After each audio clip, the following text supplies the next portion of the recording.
yeah, to run down these spring games, they each, looking at Auburn, Kentucky, and Texas A&M coming up on the 9th, all have their distinct feel, vibe, narrative of the program, whether positive or negative. Will go on the downside with Auburn.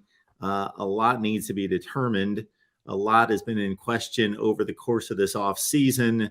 You know, they just want to start to put out some positive news out there. Brian Harsin in place, new offensive coordinator, defensive coordinator. Zach Calzada's been a bit banged up and not participating. And the quarterback situation, though, is right now it's TJ Finley's, but long term, of course, is still in question. And I guess we can start there. Yeah, heard from a Auburn beat writer this week who said that they really have only got something akin to in the 50s or 60s on the roster. So that tells you how much attrition that they have had. But look, that will get better as they go into the transfer portal and they have more guys come in this summer. But look, at this point, that's a difficult place to be, though. All in all, as you mentioned, Calzada had some shoulder surgery, I think more to clean things up, Mark, as much as anything else.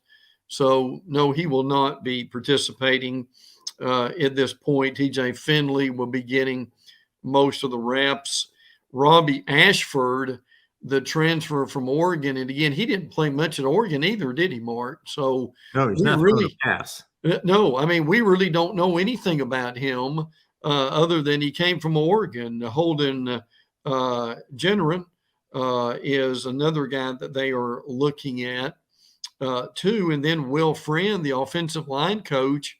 I mean, they're missing 4 potential starters on the offensive line. I mean, they've had guys like Austin Troxell, who are really good football players, who have trouble seeing the field because they're injured all the time.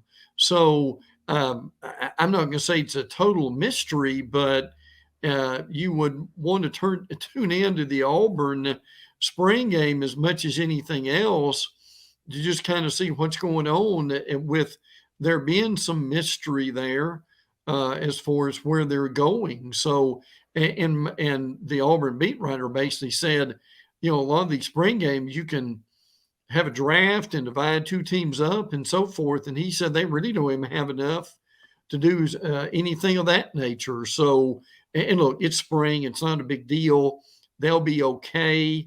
But just to know that the numbers at Auburn are nowhere, anywhere where they will be come August.